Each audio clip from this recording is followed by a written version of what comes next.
भरती का समोसा। रमा किचन से काम करके अपने कमरे में आराम करने आती है। सुबह के 7 बजे मैंने इन्हें चाय दी थी और देखो अभी तक इनका कप यहीं पर पड़ा हुआ है। ये नहीं कि कप को उठाकर किचन में रखते, मतलब एक काम ये नहीं करना चाहते। अरे करेंगे भी कैसे, पत्नी के रूप में फ्री की नौकरानी जो मिल गई है। क्या सोच रही हो भाई? कुछ नहीं। इतना कहकर रमा बिस्तर में लेटने ही वाली थी कि उसका पति सागर बोल पड़ता है। रमा, लेटने जा रही हो क्या? अगर लेटने जा रही हो तो उससे पहले मेरे लिए सेब और केला काट दो ना, और उसमें ना काला नमक छिड़क देना। आप देख रहे हैं कि आपकी पत्नी अभी थकी हुई किचन से आई है, लेकिन तब भी ऑर्डर देना जरूरी है आपको। मैं आपको आराम करते हुए अच्छी नहीं लगती क्या? अरे कम से कम इतना आसान काम तो आप खुद कर सकते हैं ना। अरे आराम कर लेना, मैंने तुम्हें आराम करने से कब रोका? मैं तो बस ये कह रहा हूँ कि ज़रा आराम करने से पहले मेरे लिए फ्रूट काट के दे दो, बस। और क्या, अपने पति के लिए इतना नहीं कर सकती तुम? दिन भर तो आपकी सेवा में लगी रहती हूँ, वो नहीं दिखाई देता आपको जो आप ऐसे बोल रहे हैं। अच्छा आप बताइए, आप मेरे लिए दिन भर में क्या कर लेते हैं? अच्छा, तो मैं बाहर जॉब करता हूँ, ये किसके लिए करता हूँ? मुझे पता था आप यही बोलेंगे। अब मैं क्या ही बोलूँ आगे, आपने मेरा मुंह ही बंद करवा दिया। तुम्हारा मुंह तो खुला हुआ है, तभी तो पटर पटर पटर बोले जा रही हो। हाँ हाँ, अब मैं भी ना मुंह बंद कर लेती हूँ, बस यही बाकी रह गया है। अरे भाई रहने दो, मुझे कोई फल वल नहीं खाना, लेट जाओ तुम। ये कहने के बजाय ये भी तो कह सकते हैं ना कि मैं खुद जाकर फल काट लूंगा। अरे भगवान, मुझे माफ करो, मैं तुमसे और बहस नहीं कर सकता। वैसे भी आज संडे है और आज मैं थोड़ा फ्री माइंड रहना चाहता हूँ। रमा मुंह बनाकर कोने में लेट जाती है।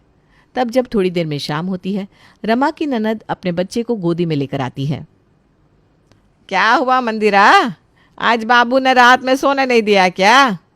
हाँ माँ, आज विराज रात भर नहीं सोया, मुझे रात भर जगना पड़ा, बहुत थक गई हूँ मम्मी।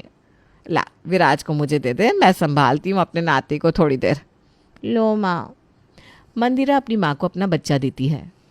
अच्छा माँ, मैं ये कह रही थी कि मैं ना अकेले कुछ भी नहीं संभाल पा रही हूँ, इसलिए अब मैं यहीं पर रहूँगी। अरे ये तो बहुत अच्छी बात है, रुक जा यहीं। हाँ माँ, लेकिन ऐसे ही नहीं रहूँगी, ऊपर वाले कमरे में किराए पर रहूँगी। अरे पागल हो गई है क्या? मेरे रहते हुए तुझे यहाँ पर किराए में रहने की कोई ज़रूरत नहीं है, समझी? माँ कोई बात नहीं ना, मुझे किराए में ही रहने दीजिए, कम से कम भैया भाभी के सामने कहने को हो जाएगा कि मैं किराए में रहती हूँ, वरना वो क्या सोचेंगे कि मैं यहाँ फोकट में रह रही हूँ। समझा करिए ना बात को माँ। ठीक है। मंदिरा का पति विदेश में काम करता था, इसलिए मंदिरा अपनी माँ के घर में आकर रहने का सोच रही थी। इसके थोड़ी देर बाद सागर और उसके पिताजी समोसे लेकर आते हैं। अरे लो माया, गर्मा गर्म समोसे। पापा खुशबू तो बहुत अच्छी आ रही है। अरे ये आप उसी दुकान से तो नहीं लाए जिसने अभी 3 महीने पहले चौराहे के पास समोसे की दुकान खुली है? हाँ मम्मी, समोसे वहीं क्या।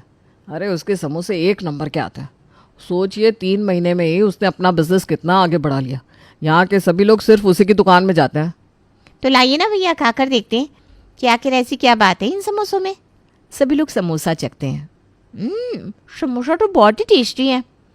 इसके समोसे सबको पसंद आते हैं बेटा। मम्मी अंदर का आलू भी एकदम फ्रेश और टेस्टी है, और बाहर का लेयर कितना खस्ता है। हाँ मनीषा, समोसा काफ़ी अच्छा है। अरे बहुत महीनों के बाद मैंने इतना टेस्टी समोसा खाया है, वरना तो जब भी मैं कोई समोसा खरीदती तो वो अजीब सा ही निकलता। कभी उनके आलू बेकार होते, कभी लेयर इतने मोटे होते हैं कि मैं खा ही नहीं पाती। और क्या, समोसा बनाना कोई आसान बात थोड़ी ना है, इसकी भी कला होती है भाई। सही कह रहे हैं आप पापा, सभी के हाथ में वो स्वाद नहीं होता, ये तो बस कुछ खास लोगों के हाथ में ही होता है। ये परिवार चंदू समोसे वाले के समोसों की बहुत तारीफ करता है। तभी इसकी 5 दिन बाद ही माया देवी का फिर से चंदू समोसे की दुकान का समोसा खाने का मन करता है। अरे घर में सागर तो है नहीं, अब समोसा किससे मंगवाऊं? ऐसा करती हूँ बहू से मंगवा लेती हूँ। बहू, ए बहू। जी सासू माँ। अरे बहू ज़रा समोसे तो ले आ। जी ठीक है। रमा सीधे चंदू समोसे की दुकान पर पहुंचती है। देखो तो कितनी भीड़ लगी है, ऐसा लग रहा है जैसे फ्री में समोसा बांट रहा है। चंदू भैया ज़रा 7 समोसे दे दीजिए ना। जी बहन जी, अभी देता हूँ। चंदू 7 समोसे पैक करता है और रमा को देता है। क्या खुशबू आ रही है समोसे से। आहा, काश मैं भी ऐसा समोसा बना पाती। कोई बात नहीं, जब किसी दिन मौका मिलेगा तो चंदू भैया से ही इनके समोसे की रेसिपी पूछ लूँगी। रमा घर पहुंचती है और सभी लोग समोसा खाते हैं। तो अब घर में सभी को चंदू समोसे वाले के टेस्टी और खस्ता समोसों का ऐसा चस्का लग गया था कि ये परिवार अब समय समय पर चंदू समोसे वाले के समोसों को घर लाता और खाता। मम्मी, जब से हम लोग चंदू समोसे वाले का समोसा खाने लगे ना, तब से तो भाभी के लिए बढ़िया हो गया है। क्या मतलब है तेरा? अरे मतलब यही कि भैया या पापा अक्सर समोसा ले आया करते हैं, हम लोग भी वही खा लेते हैं, जिससे हम लोगों का पेट भर जाता है और हम लोग शाम का खाना कम खाते हैं, या कभी कभी तो खाते भी नहीं। यानी कि भाभी को खाना कम बनाना पड़ रहा है ना। घर में समोसे आते हैं तो भाभी भी कुछ नहीं बोलती, वो तो उल्टा खुश होती है। हाँ मंदिरा, ये बात तो मेरे दिमाग में आई नहीं। मम्मी, अब ना आप घर में समोसे लाना थोड़ा कम करवाइए, नहीं तो सबका पेट खराब हो जाएगा। हाँ सही कह रही है तू। थोड़ी देर में रमा आती है। सासू माँ, 3 दिन हो गए चंदू भैया के समोसे नहीं खाए, समोसे ले आऊँ क्या जाकर? अरे नहीं नहीं, समोसा लाने की कोई ज़रूरत नहीं है। क्यों, क्या हुआ? ज़्यादा सवाल जवाब करने की ज़रूरत नहीं है, नहीं बोला ना। हाँ लेकिन कम से कम ये तो बता दीजिए कि आखिर आप मना क्यों कर रही हैं? अरे ये सब तो तुम्हारी चाल है ताकि तुम्हें खाना ना बनाना पड़े। कामचोर तो तुम पहले से हो। अब हम लोग बाहर से समोसा खाने लगे हैं तो तुम्हारे लिए तो बहुत ही अच्छा हो गया है ना। मुझे पता था सासू माँ कि आपको ये बात ज़रूर रखेगी, क्योंकि मुझे थोड़ा आराम करने को जो मिल रहा है। हाँ हाँ, तुझे तो बस दिन भर आराम ही चाहिए, जैसे हम लोग तुझसे कोई पहाड़ खुरदवाते हैं ना। दिन भर करती है क्या हो तुम? हाँ हाँ बताती हूँ ना, मैं दिन भर क्या करती हूँ बताऊँ? दिन भर मैं खाना बनाती हूँ, झाड़ू लगाती हूँ, पोछा लगाती हूँ, साफ सफाई करती हूँ, आप सबके कपड़े धोती हूँ, सब्जियां खरीदने जाती हूँ, और क्या बताऊँ? देख ले मंदिरा, तेरी भाभी के मुंह में ना हमेशा जवाब तैयार रहता है। अरे सासू माँ, जब आप बात ही ऐसी कर रही हैं तो मुझे जवाब तो देना पड़ेगा ना। पढ़ी लिखी हूँ, हर चीज़ का जवाब आता है मुझे। अच्छा भाभी, मैं तो आपसे ज़्यादा पढ़ी लिखी हूँ, लेकिन मैं तो अपने से बड़ों को ऐसे जवाब नहीं देती। अरे ननद जी, अब मैं आपके बारे में क्या ही बोलूं। आपके बारे में मुझे बहुत कुछ पता है कि आप अपने ससुराल में क्या क्या करती हैं। अरे बहुत चुप रहे। नहीं नहीं माँ, बोलने दीजिए इन्हें। बताइए भाभी, आखिर आपको क्या पता है मेरे बारे में? मैं क्या करती हूँ ससुराल में, बताइए ज़रा। नहीं नहीं ननद जी, अगर मैं आपसे कुछ कहूँगी तो आप सह नहीं पाएंगी, क्योंकि आप मेरी तरह नहीं है ना। मुझे तो रोज़ कुछ न कुछ सुनाया जाता है, लेकिन तब भी मैं कान बंद करके चुपचाप सुनती रहती हूँ। लेकिन जब बात मेरे सर से ऊपर चली जाती है ना, तब मुझसे सहन नहीं होता, मेरा खून खौल उठता है। आप चुगली करती है ना सासू माँ से, सब पता है मुझे, मैं सब सुनती रहती हूँ। और ज़रूर आज भी आपने सासू माँ से कुछ बोला होगा। रमा चुप रह। रमा गुस्से में अपने कमरे में चली जाती है। पहले तो ये कभी जवाब नहीं देती थी, पता नहीं अचानक से जवाब देना कहाँ से सीख गई तेरी भाभी। मुझे कुछ नहीं पता मम्मी, मैं भाभी से बिल्कुल बात नहीं करने वाली। हाँ। रमा की ननद और सासू माँ दोनों ही रमा से बोलना बंद कर देती हैं। मुझे क्या, अच्छा ही है, कम से कम मुझे उनके लिए खाना तो नहीं बनाना पड़ेगा। खाना तो छोड़ो, चाय और नाश्ता भी नहीं बनाना पड़ेगा, बढ़िया है। बैठी रहो मुंह फुलाकर दोनों। लो मैं आ गया, चलो गर्मा गर्म समोसे खाने आ जाओ। हाँ पापा। सभी लोग समोसा खाने लगते हैं, लेकिन इस बार किसी को भी समोसा पसंद नहीं आता। अरे ये चंदू समोसे वाले को क्या हो गया? आलू तो देखो बिल्कुल कच्चा है। हाँ माया, समोसा तो बिल्कुल बेकार बना है इस बार। लगता है उनकी दुकान में भीड़ ज़्यादा होने लगी है। मम्मी, ये लोग ना ऐसे ही करते हैं, शुरू शुरू में एकदम बढ़िया बनाएंगे, लेकिन बाद में जैसे ही उनके पास कस्टमर बढ़ जाएंगे, वैसे ही ये लोग कुछ ना कुछ गड़बड़ी करना शुरू कर देंगे, क्योंकि बाद में तो इनके कस्टमर बन चुके होते हैं ना। सही कहा तूने। लेकिन इसके कुछ दिनों बाद ही इस परिवार को फिर से चंदू समोसे वाले के समोसों की याद आने लगती है, इसलिए फिर से ये वहीं से समोसे ले आते हैं, इस उम्मीद में कि शायद इस बार समोसे अच्छे बने होंगे। हे भगवान, राम राम राम। समोसे देखो अंदर से कितने कच्चे हैं, ऊपर से आलू में नमक कितना ज्यादा डाल दिया इसने। लगता है ये जानबूझकर ऐसे समोसे बना रहा है।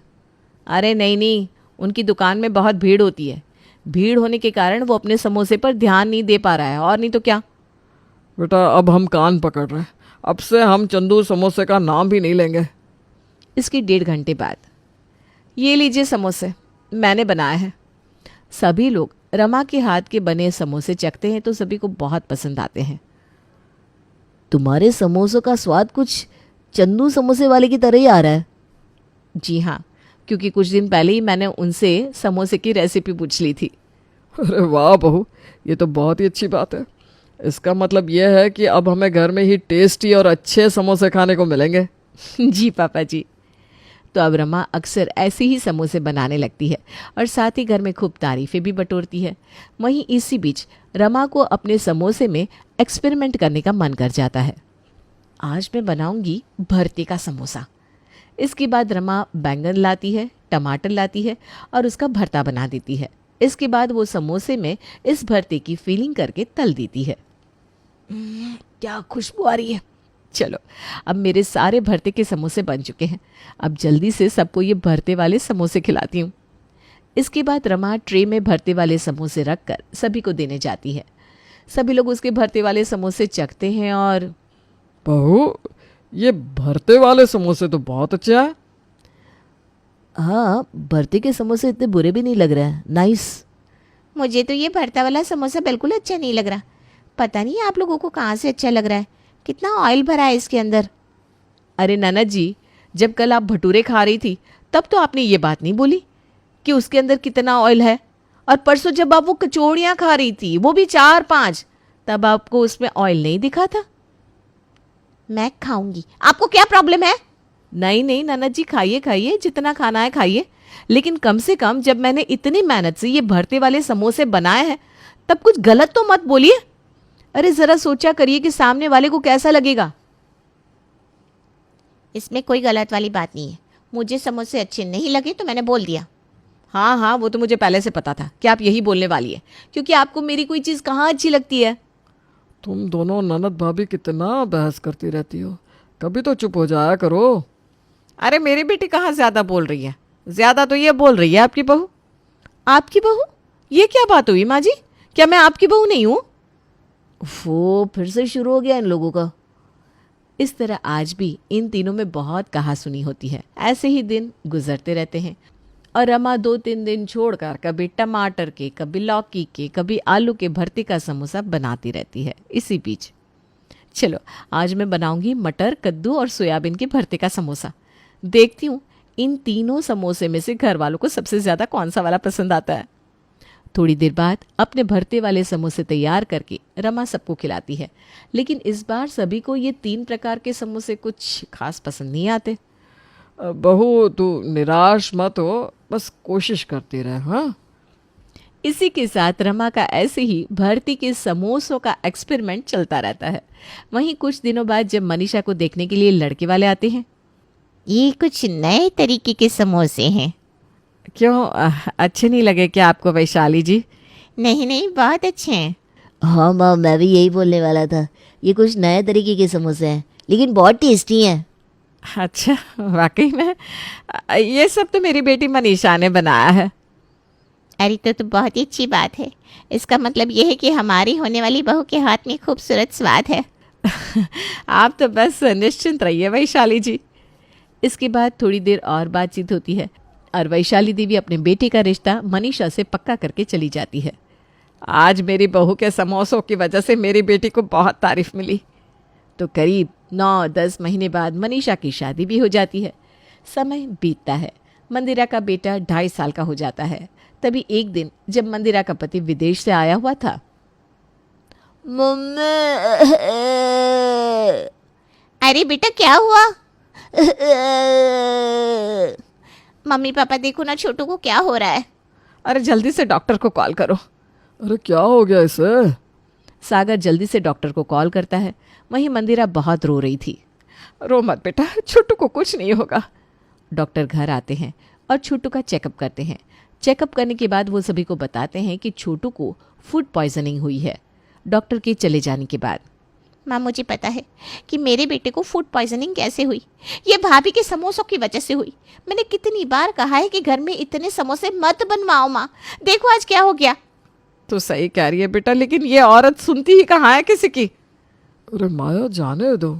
नहीं पिताजी, मंदिरा सही कह रही है। जब देखो रमा समोसे ही बनाती रहती है। मैं तो अपने बेटे को इनका भरते वाला समोसा खाने ही नहीं देती थी।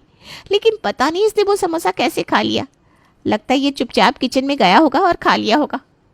अरे अगर घर में समोसे बनते ही नहीं तो ऐसी नौबत ही नहीं आती। हाँ, कल ना एक लास्ट समोसा बचा था, वही इसने खा लिया होगा। नहीं सासू माँ, ऐसे कैसे हो सकता है कि छोटू ने समोसा खाया हो और हम लोगों को पता भी ना चले। अरे मंदिरा इसे समोसा खाने के लिए मना करती रहती है, इसलिए हो सकता है कि इसने चुपचाप खा लिया हो। तू भी तो हमेशा किचन में समोसे रखी रहती है। सुधर जा बहू, अगर आज छोटू को कुछ हो जाता तो मैं तुझे छोड़ती नहीं। हाँ माँ, भाभी से कहिए कि ये मेरी नजरों के सामने से दूर चली जाए। ननद जी, मैं कह रही हूँ ना, समोसा छोटू ने नहीं खाया होगा। तभी मंदिरा का पति हाँफते हुए घर के अंदर आता है। आप अब आ रहे हैं? अरे मैं बहुत दूर गया हुआ था, इसीलिए मुझे आने में देर हो गई। बाबू ठीक है ना? हाँ ठीक है, सो रहा है। इसके बाद मंदिरा उसे सारी बात बताती है। अरे आप लोग भी ना बड़े अजीब है। बिना सच जाने ही आप सबने रमा भाभी को इतना कुछ सुना दिया। वो समोसा मैंने खाया था, ना कि छोटू ने। और छोटू को फूड पॉइजनिंग इसलिए हुआ होगा क्योंकि वो बाहर का स्नैक्स वगैरह भी तो खाता रहता है, और ऊपर से गर्मी इतनी हो रही है। क्या वो समोसा आपने खाया था? हाँ, रात में मुझे बहुत भूख लग रही थी तो मैंने वो समोसा खा लिया। सच्चाई को जानने के बाद मंदिरा, माया देवी और सागर को बहुत बुरा लगता है। वो तीनों रमा से माफ़ी मांगते हैं। बहू हमें माफ़ कर दे। हाँ भाभी, गलती हो गई। कोई बात नहीं सासू माँ, नाना जी, सागर जी, एक बात तो मुझे भी समझ में आ गई है कि मुझे घर में इस तरह बार बार समोसा नहीं बनाना चाहिए। अब रमा 15 या 20 दिन में एक बार समोसा बनाती और खुशी खुशी सब साथ में रहने लगते हैं।